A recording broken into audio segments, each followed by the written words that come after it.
दोस्तों एक बार फिर से मैं आपके लिए RRB isolated categories recruitment 2026 apply online form fill up process की अपडेट लेके आ चुके हैं। किस तरह से आप आरआरबी आइसोलेटेड कैटेगरीज की वेरियस पोस्ट के लिए 312 वैकेंसीज के लिए अपने फॉर्म अप्लाई कर सकते हो। स्टेप बाय स्टेप कंप्लीट जानकारी आपको इस वीडियो में दी जाएगी। लास्ट डेट ऑनलाइन आवेदन करने की 29 जनवरी 2026 है, तो आप जल्द से जल्द अपना फॉर्म अप्लाई कर ले। फॉर्म अप्लाई करते समय आप अपना रजिस्ट्रेशन कैसे करोगे, कैसे आपको अपना आधार या फिर पैन वेरिफिकेशन करना होगा, कैसे आप अपनी पोस्ट प्रेफरेंस दोगे, किस तरह से आपको अपना लाइव फोटो कैप्चर करना होगा, डॉक्यूमेंट सिग्नेचर फोटोग्राफ कैसे और कितने केबी में आपको अपलोड करने होंगे, फीस पेमेंट करते हुए रजिस्ट्रेशन से लेकर प्रिंट तक आप किस प्रकार से अपना फॉर्म अप्लाई करोगे। पूरी जानकारी के लिए आपको ये वीडियो शुरू से लेके एंड तक बिना स्किप किए हुए देखनी होगी। इस वीडियो को पूरा देखने पर ही आपके सभी सवाल और डाउट क्लियर होंगे। तो चलिए दोस्तों बिना कोई वक्त गंवाए शुरू करते हैं RRB isolated categories form fill up की पूरी जानकारी। फॉर्म भरने से पहले आपको सबसे पहले हमारी वेबसाइट आइसोलेटेड कैटेगरीज का फॉर्म अप्लाई कर सकते हो। रेलवे रिक्रूटमेंट बोर्ड आरआरबी भारतीय रेलवे की ओर से आइसोलेटेड कैटेगरीज के लिए 312 वैकेंसीज निकाली गई है। इसमें अलग अलग पोस्ट के लिए अलग अलग वैकेंसीज है। सबसे अधिक वैकेंसी जूनियर हिंदी ट्रांसलेटर की है, 202 वैकेंसीज यहाँ पर निकली है। बाकी की पोस्ट के लिए भी आप यहाँ से वैकेंसी चेकआउट कर सकते हो। लास्ट डेट ऑनलाइन आवेदन करने की 29 जनवरी 2026 है। 19,900 से 44,900 से लिए प्रति माह के लिए। क्वालिफिकेशन की अगर बात की जाए और एज लिमिट की, तो आप यहाँ से पोस्ट वाइज चेकआउट कर ले। जैसे कि चीफ लॉ असिस्टेंट के लिए बैचलर डिग्री इन लॉ से आप अप्लाई कर सकते हो, 18 से 40 वर्ष आयु सीमा है। पब्लिक प्रोसिक्यूशन के लिए भी यहाँ पर बैचलर डिग्री लॉ से अप्लाई कर सकते हो, 18 से 32 वर्ष आयु सीमा है। जूनियर हिंदी ट्रांसलेटर के लिए post graduate degree master degree से आप अप्लाई कर सकते हो, 18 से 33 वर्ष आयु सीमा है। सीनियर पब्लिसिटी इंस्पेक्टर के लिए बैचलर डिग्री या डिप्लोमा से आप अप्लाई कर सकते हो, 18 से 33 वर्ष आयु सीमा है। इसी तरह से बाकी की पोस्ट के लिए भी आप यहाँ से क्वालिफिकेशन चेकआउट कर ले और एज लिमिट भी आपको इन्हीं के साथ में यहाँ पर दे दी गई है। आप यहाँ से कंप्लीट डिटेल चेकआउट कर सकते हो। लैब असिस्टेंट ग्रेड 3 केमिस्ट और मेटालॉजिस्ट के लिए भी यहाँ पर 12 पास अप्लाई कर सकते हैं। साइंस फिजिक्स केमिस्ट्री के साथ में 18 से 30 वर्ष आयु सीमा है। एप्लीकेशन फीस 500 है यूआर ओबीसी डब्ल्यूएस के लिए, जो कि 400 रिफंड कर दी जाएगी। एससी एसटी पीडब्ल्यूडी फीमेल के लिए 250 है, जो कि टोटल रिफंड कर दी जाएगी। ऑनलाइन मोड से आप फीस पेमेंट करोगे। कंप्यूटर बेस्ड टेस्ट सीबीटी और डॉक्यूमेंट वेरिफिकेशन के आधार पर सिलेक्शन होगा। ऑनलाइन आप ऑल इंडिया से अप्लाई कर सकते हो। इंडियन रेलवेज.uv.in इसकी ऑफिशियल वेबसाइट है। इंपोर्टेंट लिंक सेक्शन के अंतर्गत ऑफिशियल नोटिफिकेशन पीडीएफ लिंक पर क्लिक करके आप इसकी पीडीएफ डाउनलोड कर सकते हो। इसमें आपको यहाँ पर कंप्लीट डिटेल देखने को मिल जाएगी। जैसे कि सबसे पहले आवेदन करने की डेट आप चेकआउट कर ले, कब से कब तक आप करेक्शन कर सकते हो, कब तक आप अपना फीस पेमेंट कर सकते हो, क्या आपकी पोस्ट वाइज सैलरी रहेगी, क्या आपकी एज लिमिट है और वैकेंसीज आपकी पोस्ट वाइज क्या रहने वाली है। और यहाँ पर आपको स्क्रॉल डाउन करते हुए इसमें पोस्ट वाइज क्वालिफिकेशन की डिटेल भी देखने को मिल जाएगी और बाकी की एलिजिबिलिटी क्राइटेरिया जैसे कि एज लिमिट आपको इसमें यहाँ पर ग्रुप वाइज दे दी गई है और एज रिलैक्सेशन भी किस कैटेगरी को कितनी आयु सीमा में छूट दी जा रही है वो भी आप यहाँ से चेकआउट कर सकते हो। एग्जाम सेंटर की लिस्ट आपको देखने को मिल जाएगी। एग्जामिनेशन पैटर्न आपको यहाँ पर डिटेल में दिया गया है। पूरा पैटर्न आप सब्जेक्ट वाइज चेकआउट कर ले और सिलेबस भी आपको डिटेल में यहाँ पर प्रोवाइड करा दिया गया है। पूरा सिलेबस भी आप टॉपिक वाइज चेकआउट कर सकते हो। कुछ इंस्ट्रक्शंस दिए गए हैं फॉर्म अप्लाई करने से रिलेटेड, किस प्रकार से आपको अपना लाइव फोटो कैप्चर करना होगा, डॉक्यूमेंट्स आपको और सिग्नेचर कैसे कितने केबी में आपको अपलोड करने होंगे, कैसे थंब इंप्रेशन आप अपलोड करोगे।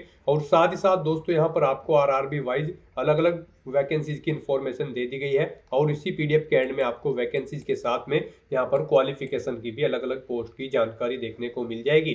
तो फॉर्म अप्लाई करने से पहले आपके ऑफिशियल नोटिफिकेशन की पीडीएफ पूरा पढ़ना अनिवार्य है। इसको पूरा पढ़ने से ही आपके सभी सवाल और डाउट क्लियर होंगे। पीडीएफ रीड आउट करने के बाद में आपको अप्लाई ऑनलाइन के इस लिंक पर क्लिक करना होगा, तो आपके सामने ऑनलाइन आवेदन करने का ये ऑफिशियल पोर्टल ओपन हो जाएगा। गाइस यहाँ पर अगर आपने पहले से रजिस्ट्रेशन कर रखा है तो आपको लॉगिन की टैब दी गई है, आप इस पर क्लिक करें। आपके सामने यहाँ पर कुछ इस तरह से इंटरफेस ओपन होगा।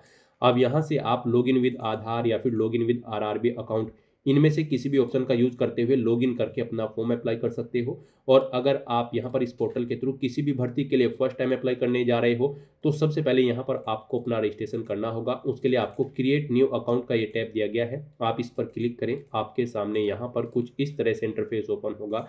यहाँ पर इस पॉपअप में आपसे कहा गया है अगर आपने 2024 या फिर 25 में रेलवे की किसी भी भर्ती के लिए इस पोर्टल के थ्रू अप्लाई किया है तो आपको रजिस्ट्रेशन की जरूरत नहीं है।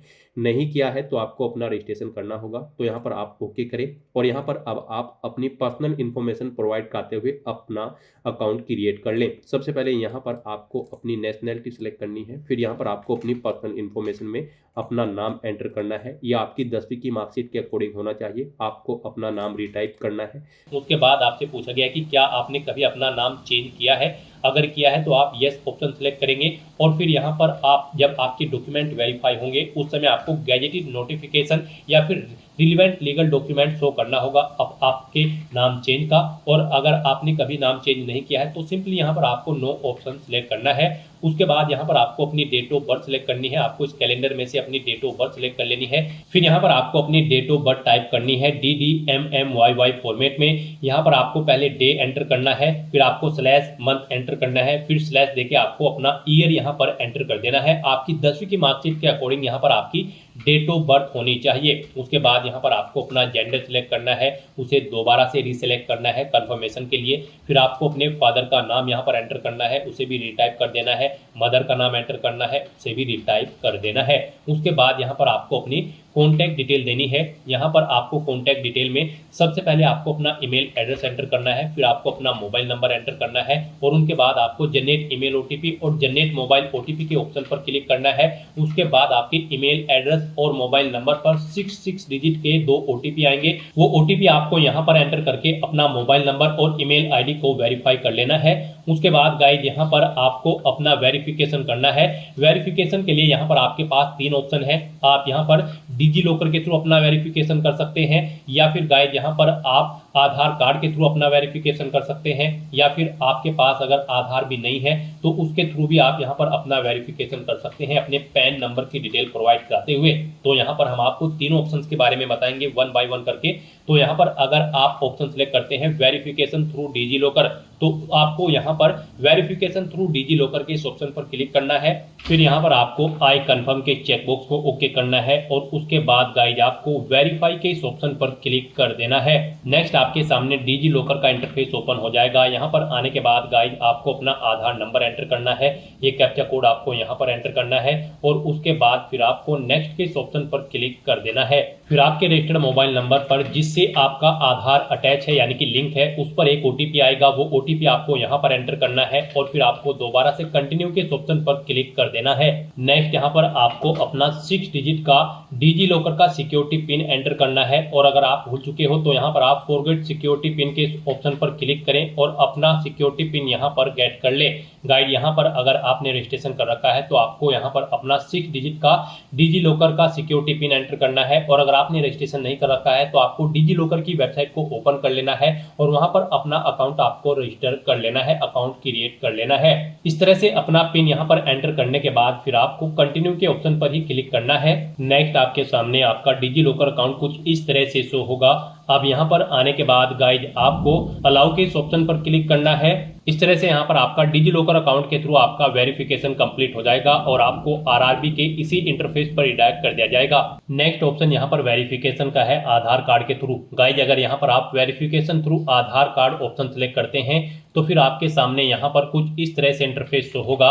यहाँ पर आने के बाद आपको अपना आधार कार्ड नंबर एंटर करना है। उसके बाद आपको जनरेट आधार ओटीपी के ऑप्शन पर क्लिक करना है। आपके मोबाइल नंबर पर जिससे आपका आधार लिंक है उस पर एक ओटीपी आएगा 6 डिजिट का, वो ओटीपी आपको यहाँ पर एंटर करना है और फिर आपको यहाँ पर वेरीफाई के इस ऑप्शन पर क्लिक करते हुए आपको अपना आधार वेरीफाई कर लेना है। यहाँ पर आपके लिए सबसे बेस्ट ऑप्शन आधार कार्ड का ही रहेगा क्योंकि यहाँ पर आगे भी आपको आपके आधार की जरूरत पड़ेगी एग्जाम टाइम के दौरान, वहां पर भी आपको अपना आधार कार्ड शो करना होगा। तो यहाँ पर हम आपको सजेस्ट करेंगे आप यहाँ पर अपना वेरिफिकेशन आधार के थ्रू कर लें। ये आपके लिए सबसे बेस्ट ऑप्शन है। आरआरबी की भर्ती में यहाँ पर आधार मस्ट कर दिया गया है। तो यहाँ पर अब उसके बाद एक और ऑप्शन है अगर आप करना चाहे तो यहाँ पर आपका थर्ड ऑप्शन है I do not have Aadhaar card. आपको इस ऑप्शन पर क्लिक करना है। उसके बाद गाइड आपके सामने कुछ ये पॉपअप शो होगा। यहाँ पर आपको दोबारा से I do not have Aadhaar card के ऑप्शन पर क्लिक करना है। उसके बाद यहाँ पर आपके सामने कुछ इस तरह से इंटरफेस शो होगा। आप यहाँ पर इस चेकबॉक्स को ओके करें। उसके बाद यहाँ पर आप अपनी कोई वैलिड प्रूफ आईडी सिलेक्ट करें। पैन कार्ड यहाँ पर केवल आपको ऑप्शन दिया गया है। उसके बाद यहाँ पर आपका जो नाम पैन पर आधारित है वो नाम यहाँ पर आप एंटर करें, अपनी डेट ऑफ बर्थ इस कैलेंडर में से सिलेक्ट करें, अपना पैन नंबर यहाँ पर आप एंटर करें, उसके बाद किस अथॉरिटी ने आपको इशू किया है उसका नाम आपको देना है, प्लेस ऑफ इशू यहाँ पर आपको देना है, और उसके बाद फिर आपको प्रोसीड के ऑप्शन पर क्लिक करके इस थर्ड ऑप्शन के थ्रू भी आप अपना वेरिफिकेशन यहाँ पर कंप्लीट कर सकते हो। तो इनमें से आपको कोई भी ऑप्शन यूज करते हुए अपना वेरिफिकेशन कर लेना है, ये मस्ट है। ये पूरी वेरिफिकेशन की प्रोसेस हमने आपको बता दी है, इनमें से किसी का भी यूज करते हुए आप अपना वेरिफिकेशन कर सकते हैं। हम आपको एक बार फिर से बता दें, आप यहाँ पर आधार कार्ड के थ्रू अपना वेरिफिकेशन करें, आपके लिए बेस्ट रहेगा। तो यहाँ पर किसी भी ऑप्शन के थ्रू वेरिफिकेशन करने के बाद आपको इस चेकबॉक्स को ओके करना है, I confirm that I am 18 year old या फिर ओल्डर, यानी कि मेरी आयु यहाँ पर 18 साल हो चुकी है या फिर इससे अधिक। आपको इस चेकबॉक्स को ओके करना है। ये डिटेल आप यहाँ पर इस पर क्लिक करके सुन भी सकते हो।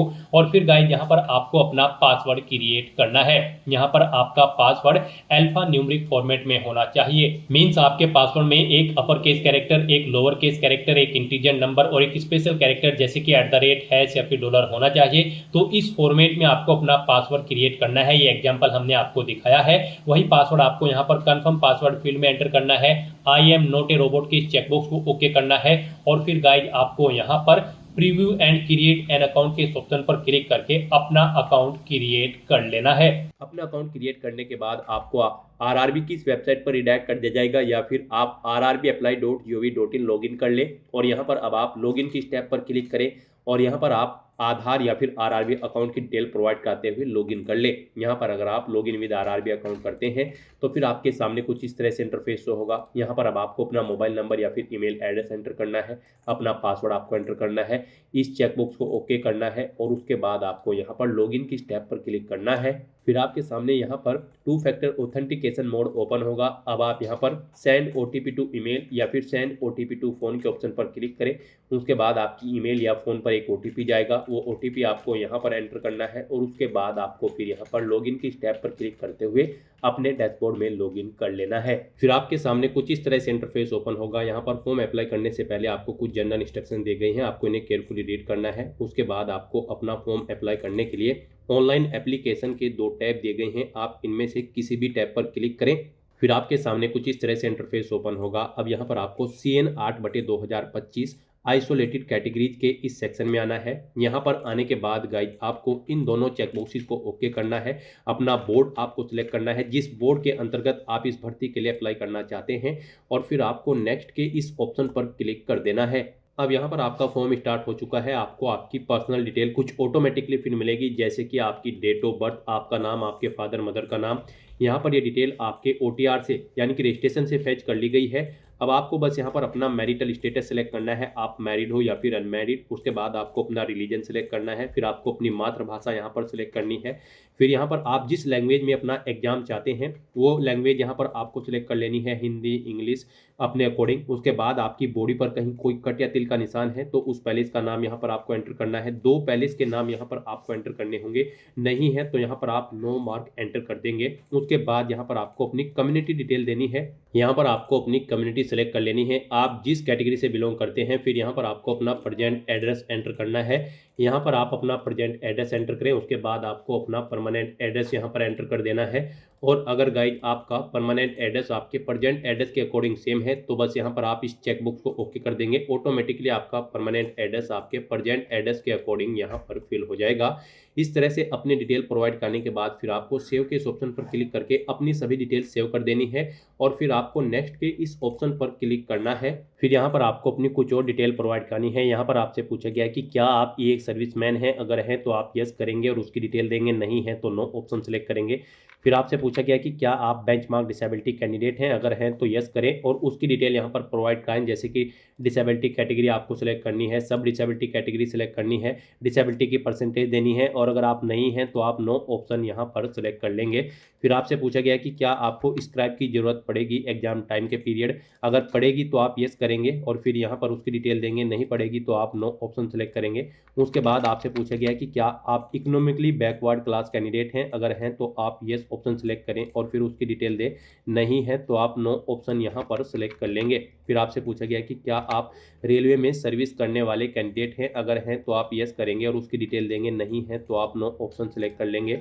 फिर यहाँ पर आपसे पूछा गया है कि क्या आप करंट में किसी डिपार्टमेंट या फिर ऑर्गेनाइजेशन में कार्यरत है, अगर हैं तो आप यहाँ पर ऑप्शन सेलेक्ट करें, नहीं तो आप नॉट एप्लीकेबल ऑप्शन सेलेक्ट करेंगे। फिर यहाँ पर आपको अपनी बैंक डिटेल देनी है, यहाँ पर आपको बैंक अकाउंट होल्डर का नाम देना है, फिर यहाँ पर आपको अपना बैंक अकाउंट नंबर एंटर करना है, उसे एक बार फिर से यहाँ पर एंटर करके कंफर्म कर लेना है। फिर यहाँ पर आपको अपने बैंक का IFSC कोड एंटर करना है, कंफर्म के इस ऑप्शन पर क्लिक करना है और फिर यहाँ पर आपको आपके बैंक का नाम और उसका एड्रेस ऑटोमेटिकली आपके IFSC कोड से फैच करके शो कर दिया जाएगा। इस तरह से अपनी बैंक की डिटेल और बाकी की ये सभी डिटेल्स प्रोवाइड करने के बाद फिर आपको यहाँ पर सेव के इस ऑप्शन पर क्लिक करके अपनी डिटेल सेव कर देनी है और उसके बाद आपको नेक्स्ट के इस ऑप्शन पर क्लिक करना है।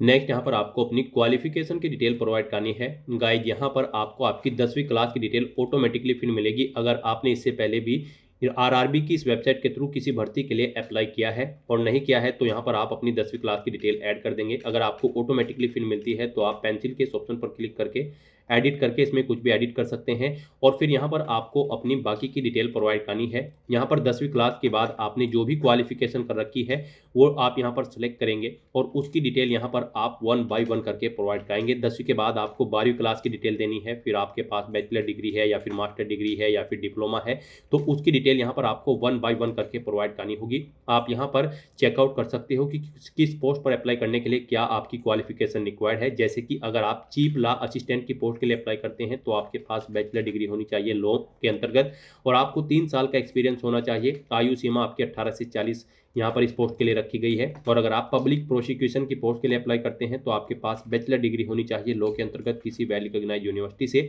और आपको 5 साल की प्रैक्टिस भी होनी चाहिए। और गाइज अगर आप जूनियर ट्रांसलेटर हिंदी की पोस्ट के लिए अप्लाई कर रहे हैं तो आपके पास मास्टर डिग्री होनी चाहिए हिंदी या फिर इंग्लिश लैंग्वेज में, या फिर आपके पास ग्रेजुएशन में हिंदी या फिर इंग्लिश एक सब्जेक्ट के तौर पर होना चाहिए, या फिर यहाँ पर आपके पास मास्टर डिग्री होनी चाहिए किसी भी सब्जेक्ट के अंतर्गत और हिंदी या फिर इंग्लिश मीडियम में आपके पास यहाँ पर हिंदी या इंग्लिश एक सब्जेक्ट के तौर पर होना चाहिए ग्रेजुएशन में।